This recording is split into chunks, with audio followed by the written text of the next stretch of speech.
I'm here to talk about the hero generation and happiness in schools, and not just in developing character and emotional intelligence in students, but also thinking about how we can empower and create happier teachers, schools, systems. So why me? Why am I here? There's lots of experts. People in social media claim to be experts on a variety of different topics. I could claim to be an expert in the topic of happiness, but I think that's a bit absurd. But I do have a story that I want to share, and it's why I am so passionate and why I care so much and why I'm in front of you today. So it's based on these three things here: West Nile, swine flu, and Guillain-Barré syndrome. So in 2009, my husband contracted all three of these. First West Nile, and then swine flu, and then as a post-viral illness, he contracted Guillain-Barré syndrome. And just before that, he had been playing pro lacrosse. He was a pro athlete. We had moved to San Jose because of his athletic pursuits. And only 2 years before that, or about a year before that, he had beat the US after 28 years of losing. Canada finally beat them in the World Cup. So he was at the peak, condition. He was playing professionally, and then one day he couldn't get up off the floor. He had firefighters break down the door. They rushed him to ER, and when I arrived, they informed me that this was his diagnosis. We didn't know if he was going to live. Guillain-Barré syndrome can kill, so can West Nile, so can swine flu. After 3 days of not being totally certain if he was going to be with us, and our child, who was 2 years old at the time, and I was also pregnant at 8.5 months with our second, something clicked, and he survived, and the treatment worked. But they told us at that point that he may not walk again. And as an athlete, that is also devastating. That's terrifying.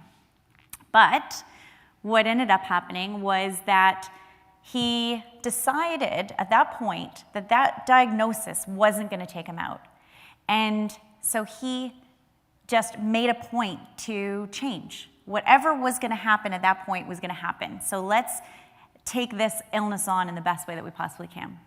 So he called out to all of his friends. He said, what can we do to make me feel better? This is, kind of sucking. So what can I do to feel better? And everyone rallied, and they said, practice gratitude. And all the literature in the books that we read said the same thing. So we practiced gratitude. Jim decided that he was not going to be ungrateful, no matter what, because he was alive. So he started saying he was grateful for his bed sheets being changed in the hospital. He was grateful for us showing up with coffee every morning. He was grateful for the OTs and the PTs that were giving him extra help. And what translated was that everyone rallied. He himself felt that energy of support, and he worked harder. And after 6 weeks, he walked out of the hospital unassisted. We moved back home because we were grateful for healthcare at that point after living in San Jose. OHIP was awesome. Moved back, and we started using our children as psychological experiments because we really wanted to understand what this was that propelled Jim to heal and why everyone wanted to help him. So Wyatt, we asked him every day at the end of school before dinner, what are you grateful for? At first, he said whatever was around the table, ketchup, chicken nuggets. I always regret that we didn't eat kale that night when I retell this story. Chicken and ketchup. And then after about 2 weeks of him practicing, acknowledging that there was a report at the end of that, at the end of his day before we ate dinner, he decided that he was going to start to pay attention in the day. So he was creating this gratitude hygiene, this happiness hygiene, and he started to notice things. And about 2 weeks in, after practicing it every day, creating this habit, he started to say things that started the beginning of his day. His walk into school that morning was awesome because he ran into one of his friends, and then he got this really cool game that he got to play, and he got to get an extra time on the computer, and that was really awesome. And he started reciting all of these really great things. what we realized is that he was developing the fluency in gratitude. And so we went to Laurier, and started to learn about what that was. We brought it into schools. We spent some time asking kids what they were grateful for, and some of the most incredible things come out of kids when you ask them what they're grateful for, and when you ask them to focus on the positive, when you ask them to tell them what intrinsically motivates them, the most incredible words come from our kids. So when we lack psychological safety, what does that mean? What happens when we lack psychological safety? When we're not spending our time thinking in the positive, when we're being pessimistic instead of optimistic? What happens is we go into a state of fight or flight. So a long time ago, there were saber-toothed tigers, and they would eat our food, and they would kill us. And so now, even though there's no longer any saber-toothed tigers around, we still have this negativity bias. We're still we still develop the same response to stress and fear as we would in those days when there were saber-toothed tigers. So what happens when we are in fear? We shut down parts of our brain that protect us from these scary animals, and that forces us to protect ourselves by running away or fighting. Unfortunately, now there's a lot of stress out there that isn't going to kill us, but it will eventually if we don't deal with it. And when we are in a place of psychological safety, we can create, we can innovate, we are so much more able to teach and also to learn. It's unfortunate right now how stressed out teachers actually are. Educators are highly stressed, and that isn't because of all the things that they do have to deal with. They are handling stakeholder relations. They are people that are managing small businesses. They have customers that can sometimes be unruly. And what that is translating into is high levels of stress. And the thing is that educators are actually highly empathetic. And that actually can be the most wonderful thing, and yet it can be a curse, because that empathy ends up turning into depletion if there's no way of building up the psychological fitness that can handle all the stresses of being a teacher. And when you're at work, sometimes it's very difficult to stay happy. And if you have a tough morning, or there's been a situation where you have had to maybe argue with, or I wouldn't say argue, maybe discuss strongly with a parent, something that might not have gone so well with their child, or you've had to deal with someone that you really thought was going to be successful in a test or in school, and they're not doing as well as you thought that they were going to, and we feel empathy, and that creates so much stress inside of us, and so it's difficult to stay positive. And that translates into unhappy students because we are lie detectors. Our bodies can detect.